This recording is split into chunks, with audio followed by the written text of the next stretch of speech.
फिर से मैं पिता परमेश्वर का धन्यवाद देती हूँ इस सुअवसर के लिए। मैं कल बताई थी मेरा समस्या क्या था, जो कोई भेस्पर में थे सुने, लेकिन फिर भी मैं तैयार करने में पीछे नहीं हटी और मैं खुश हूँ इस मौके के लिए। और आज मेरे जो मैं तैयार की हूँ वो फ्यूचर टॉक भी है और उसके साथ गाना भी है, इसलिए मैं दोनों जुड़ा हुआ है, इसलिए दोनों को मैं करना चाहूँगी। और मेरा जो फ्यूचर टॉक का शीर्षक है बोलने का, वो है स्वार्थी जीवन। स्वार्थी जीवन, हम कैसा जीवन जीते हैं? स्वार्थी जीवन जीते हैं। हम किसी के लिए कुछ करने नहीं चाहते हैं, दुख उठाने नहीं चाहते हैं, हमारे पास समय नहीं होता है, हमारे पास किसी को मदद करने के लिए पैसा नहीं होता है, और भी तरह तरह का बहाना हम केवल अपने के लिए सोचते हैं। और लेकिन पिता परमेश्वर हमारे लिए क्रूस में मारा, कितना दुख सहा केवल हमारे लिए, हमारे उद्धार के लिए। हम इस समय हमें सीखना है यीशु मसीह के द्वारा कि हमें कैसा निस्वार्थी जीवन जीना है। और मैं बाइबल से पदस्थल पढ़ना चाहूँगी।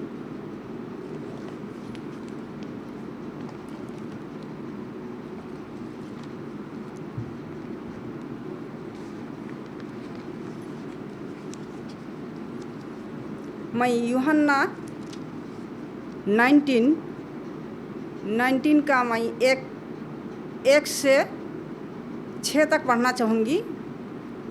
आगे और पढ़ने से हम लोग जानते हैं, फिर भी आगे और पढ़ने से अच्छा होगा, लेकिन अभी मेरे पास समय नहीं है, इसलिए मैं थोड़ा सा पढ़ूँगी यहाँ पर। इस पर पिलातुस ने यीशु को कोड़े लगवाए। सिपाहियों ने कांटों का मुकुट गूंथकर उसके सिर पर रखा और उसे बैंजनी वस्त्र पहनाया और उसके पास आकर कहने लगा, हे यहूदियों के राजा प्रणाम, और उसे थप्पड़ भी मारे। तब पिलातुस ने फिर बाहर निकलकर लोगों से कहा, देखो मैं उसे तुम्हारे पास फिर बाहर लाता हूँ, ताकि तुम जानो कि मैं उससे कुछ भी दोष नहीं पाता। तब यीशु कांटों का मुकुट और बैंजनी वस्त्र पहने हुए बाहर निकला और पिलातुस ने उससे कहा, देखो यह पुरुष। जब प्रधान याजकों और प्यादों ने उससे देखा तो चिल्लाकर कहा, उससे क्रूस पर चढ़ा, क्रूस पर। पिलातुस ने उनसे कहा, तुम ही उसे लेकर क्रूस पर चढ़ाओ, क्योंकि मैं उसमें कोई दोष नहीं पाता। मैं इतनी ही पढ़ना चाहूँगी। यहाँ पर हम लोग देखते हैं कांटों का मुकुट और पहनाए गए। जब क्रूस पर दिया उस टाइम हाथों में पैरों में कांटी ठोका गया और कितना खून बहा केवल हमारे लिए, कितना दुख सहा, लेकिन हम उसको भूल जाते हैं और हम अपना स्वार्थी जीवन जीते हैं।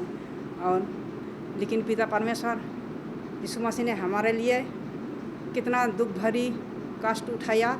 और इसके साथ ही मैं एक गाना भी पेश करना चाहूँगी।